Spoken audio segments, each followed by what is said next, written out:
Nura mana fil-program Terrazza u mana mill-ġdid rajni il-bira reġalna għad mana l-lum misjajnik wis Mattejus Grassu, misjajnik.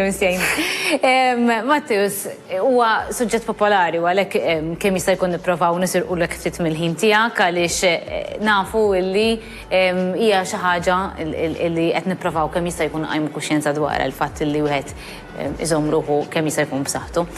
Imma llum ħan nitkellmu dwar dak li jgħidulna jew dak li nisimgħu għax kulħadd isu jitkellem law jitkellem lem u forsi iktar nagħmlu ħsara milli nagħmlu ġid.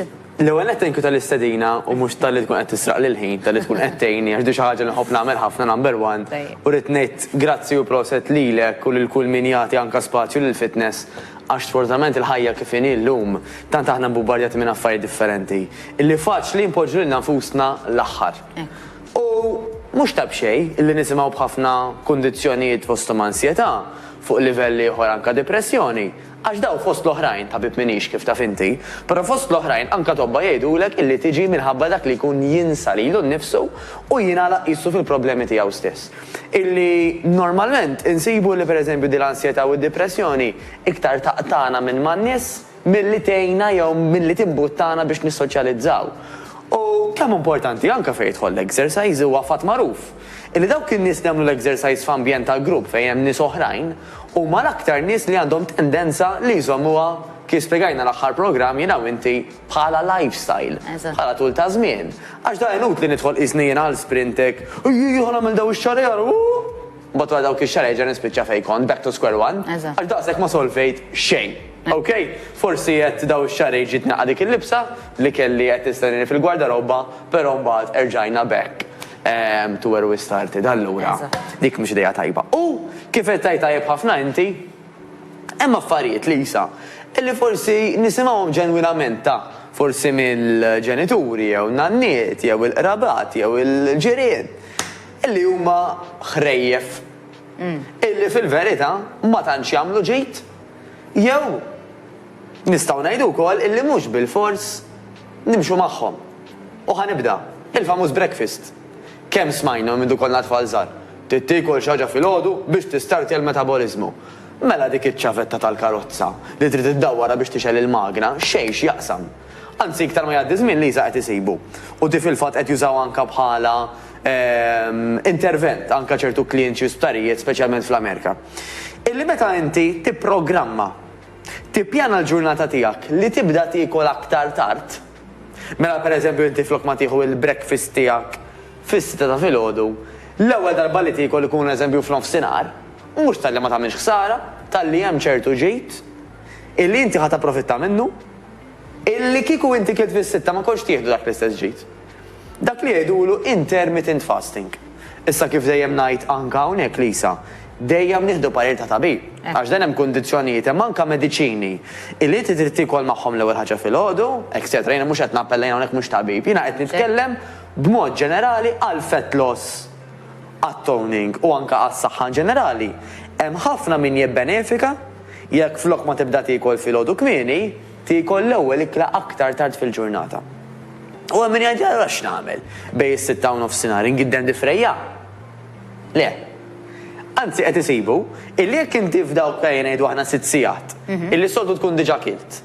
Minflok inti flok ma tiekol tgħid ħanieħu aktar ilma. Jista' jkun still, jista' jkun sparkling. Ħanieħu eżempju kafè bla zokkor u bla ħalib. Ħanieħu pereżempju te iswed. Mela jekk qed tinnota, qed insemmi affarijiet illi mhumiex ikel. U jekk huma drinks ma fihomx kaloriji. M'hemmx zokkor, m'hemmx ħalib, m'hemm xejn, plain. U jgħidli mela jiena ħanniżilhom. Tista' jekk trid tieħu l-ilma biss. Però qed isibu wkoll illi l-kafè pereżempju jgħinek biex inti anke taqta' ċertu ġuħ. U l-kafè kif tkellimna anke l-aħħar darba huwa fat burner minnu nnifsu. Nara kemm tajba.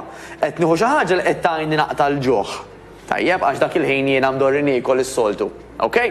U fl-istess ħin hija fat burner. Tgħidli ma din importanti. Di kulħadd irid jagħmilha min irid jonqos. Le. Però hija waħda minn dawk il-ħrejjef li ġieli nisimgħu illi bil-fors biex tonqos trid tieħu l-breakfast. Jgħid ngħid kontra. Mhux bil-fors tieħu l-breakfast u laqqas bil-fors iddum ma tiekol. Għax wara kollox Lisa l-aktar li jgħod huwa kemm tiekol u x'tiekol fil-ġurnata. Fil-fatt għaw min fil-ħodu ma jkunx jiflaħ jikol, għaw min jgħidlek ismajna l-istonku jkun malu u fil-ħodu ma nkunx niflaħ ndaħal xej ġoħalqi. Ġiviri għaw min iva jammetti li jisma mek minar breakfast ma nkunx nistan l-start jan kun irrit imqar xaħġa. Għaw min jgħid li isma jina tidbaxxi l-pressjoni, jek ma nħux xaħġa ma nħossnix f'saħħti biżejjed biex nibda l-ġurnata, però min jgħidlek jiena tajt li ximma qabel ma jibda ċertu ħin, ma nkunx nista' indaħħal xi ħaġa fil-ġisem. U tnej jistgħu jkunu reali, Lisa. Fil-ma sens, ġifieri vera mi titbaxxi l-pressjoni, però vera wkoll illi hemm min dik hija x'jaħseb hu. Fis-sens x'jibża li jiġrilu jew inkella jgħid inħossni debboli. Debboli għax imdorri dejjem tikol fil-ħodu. Jekk inti ġismek derrejtu hekk. Alright, kif tkellimna anke dakinhar fuq id-drawiet, jekk derrejtu dejjem tikol l-ewwel ħaġa fil-ħodu, dal-għada fil-ħodu ħajtek is-sinjal ħoj. Jiena suppost qed niekol, kif qed tibdil ir-rutina? Alright? Għax aħna magħmulin nies tar-rutina. Imma kif qed ngħidu, jekk speċjalment għax anke min tiġrilu ħafna di Lisa, jgħidu li meta nibda niekol fil-ħodu xbejn ma nkunx nista' nieqaf. Waħda mill-affarijiet li jista' jipprova, okay? Ija li għajt isma' ħanibda nikol f'nofsinhar. Ħannara x'jiġri. U kważi waħdek tinduna, jekk inti jkollok din ix-xogħol li jekk tibda tikol fis-sitta tibqa' tikol il-ħin kollu. Ma mitx bil-ġuħ jien, bil-bejs sitta u nofsinhar ma kilġ, ma ħassejtniex ħanaqa mal-art, anzi, forsi b'dak l-ilma li ħadd għax is-soltu laqqas biss nixrob, u b'dak il-kafè bqajt għaddej u qisu xejn mhu xejn. Ġifieri, hemm sistemi differenti li m'hemmx one size fits all, m'hemmx metodu wieħed ta' kif nagħmlu l-progress u kif naslu, hemm biżibilju, okay? Ni waħda minnhom. Tista' jew ma tistax tieħu breakfast. Misconception oħra li bil-fors trid tiekol kull tliet sigħat. Ħrafa oħra. Hemm min komdu hekk iqassam kull tliet sigħat u forsi l-aktar li għal riżultat għax jgħid isma' ħanikol ftit u spiss allura iktar għandi kontroll. Huwa li jikol kull tliet sigħat. Però jena kemm naf min illi jikol eżempju breakfast, lunch u dinner, allura jikol darba kull 5 sigħat, illi wkoll għandu figer vera pulit u pulita. Ġifieri mhux kemm il-darba tikol ta' spiss, imma x'tiekol again bħala total fil-ġurnata u għal-qofol. Għandek min, per eżempju, il-ħbib tagħna l-Musulmani, li dawa l-40 jum jidir li Ramadan, kull darba nitfixka, xux 30 jew 40, allura ħemma ngħid xejn. Però matul ir-Ramadan, minn tluħ ix-xemx, sanżul ix-xemx, ma jiklu xejn. U sa fejna fien korreġini wkoll, laqqas jixorbu xejn. Ekk jidir li ukoll. Ekk jidir li. Però aħna mhux qed ngħidu għall-iskopijiet tagħna ta' fett loss u ta' toning illi aħjar ma nixorbu xejn laqqas, anzi, aħna bħal pjanta għandna bżonn min jisqina. U għandna bżonn ħafna iktar l-ilma mill-ikel. Ġifieri mingħajr ikel ngħixu diversi ġranet mingħajr ilma wara ftit inkunu mejtin. Tajjeb, allura l-ilma anka għal-fett loss u għat-toning huwa importanti. Però kemm interessanti huwa li kienu studjaw anka xi waqt ir-Ramadan kienu qabdu grupp kbir ta' nies. U fil-fatt sabu illi meta huma ikunu jikkontrollaw x'jieklu u kemm jieklu, jitilfu x-xaħam u jittonjaw avolja jibdew jieklu mhix ħin tinżel ix-xemx. Kemm nisimgħu le ta' tikolx wara s-sitta jew wara s-seba', int miġnun ħadd ikol banana issa sejjer torqod. Ġismek mhux se joqgħod jgħid ara issa tatni l-banana, mela ħanżommula. Le, ġismek literalment kellu bżonna, iva jew le, jekk kienet żejda, żama bħala xaħam. Jekk inti kont qisek bil-majnas madwar il-ġurnata mela forsi ma kielx biżejjed, ġismek uża, għamel użu tagħha dik. Mhux se joqgħod ifittixlek. Taf kif? Ġifieri ħrafa oħra hija illi bil-fors wara s-seba' ma terġ tiekol. Tista' jekk inti diġà kilt kollox matul il-ġurnata, illi wara s-seba' ma tkomplix tiekol. Insi jiena żarda ngħid illi peress dawk huma ħinijiet fraġli ħafna, mela normalment qisu wara s-seba' dak li jkun ġi lura mix-xogħol, forsi lest jew kważi lest mix-xogħol ta' daru jgħid għall-erwieħ, ħan intefa' nara it-television. U nafu xieġi, dak li iktar ħin li tgħid naf xi ħaġa. Allora jekk inti tagħmel regola tgħid ara hi fit-8 il-kċina magħluqa. Mit-8 lem jiena mhux se niekol, mhux għax mit-8 lem l-ikel ħajsirlek xaħam, imma għax inti qed tagħmel regola li biex ma toqgħodx tikol li kelli taf li m'għandekx bżonnu, għax forsi waħmerijiet, għax forsi jħaxnek, Inti tgħidilna wara 8 ma nikolx. Għax naf li wara 8 mhux qed nieħu solids, qed nieħu l-imbarazz li għandi fil-kabort. U min allura l-ikla tiegħu hija wara 8? Mhux problema ta' xejn, għax mhux il-ħin il-problema. Il-problema huwa iż-żejjed. Jew in-nies f'estrem ieħor. Ġifieri dik hija tajba. Mela, ħrafa oħra hija illi il-bajt pereżempju jew inkella is-seafood iqabbat il-kolesterol. Mela jekk inti ma jkollokx kolesterol, għax tieħu s-seafood jew tieħu l-bajt ħajjaqbdek il-kolesterol. Ir-realtà hija illi min għandu diġà ixxu ta' kolesterol ħajitkellem mat-tabib jew dietitian tiegħu. Tajjeb, 100%. Però min apparentament huwa fi stat mediku tajjeb, le, l-bajt u laqqas ix-shrimps mhuma ħajqabdek il-kolesterol, il-burgers u ċips fiż-żejt li ħajqabdek il-kolesterol. Tajjeb, ġifieri ġenera bajnejja Lisa. Illi jkun hemm min jgħid li-tfal, inti bis-serjetà erġajt qed tieħu egg salad. Hemm orrajt li fil-weekend, kull weekend noħorġu niklu l-pizza u l-burgers. Dak huwa li vera jqabbad il-kolesterol, mhux il-bajt. Mhux hekk. Dik importanti wkoll. Mela, misconception oħra illi il-ħalib bil-fors irridu nixorbuh. Jew bil-fors ikun ħalib tal-baqra jew tal-moża. Anzi, qed isiblu iktar minn żmien illi hawn diversi nies illi huma intolerant illi ma jaqbilx magħhom il-ħalib tal-annimali. U allura, le, il-ħalib mhux bil-fors ikun tal-annimali. X'hom jgħidlek tal-pjanti mhux ħalib vera.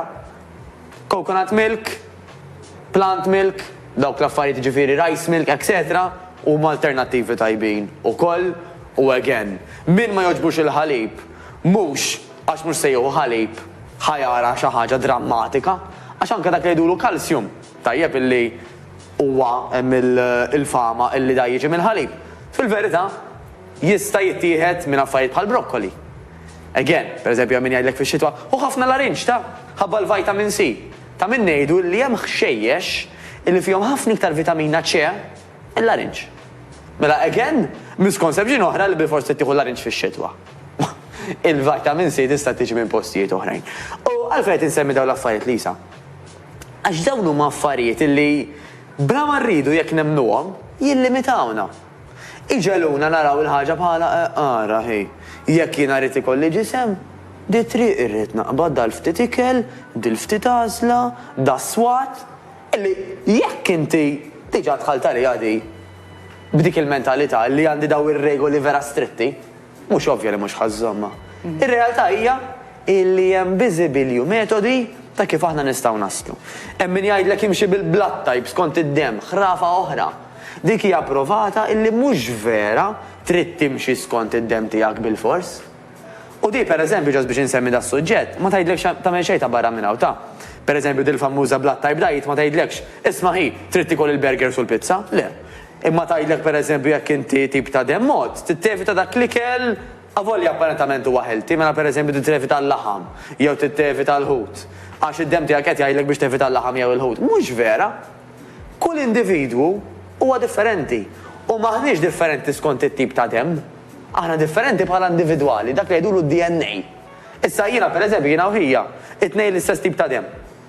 U skont il-famuża blood type diet, it-tnejn għandna nevitaw il-ħalib. Jiena vera, ma li nieħu daqshekk ħalib niġi bloated isni les biex inwellet. Hija jekk jieħu vażun ħalib ma jiġrilu xejn. Ġifieri, kull individwu huwa differenti.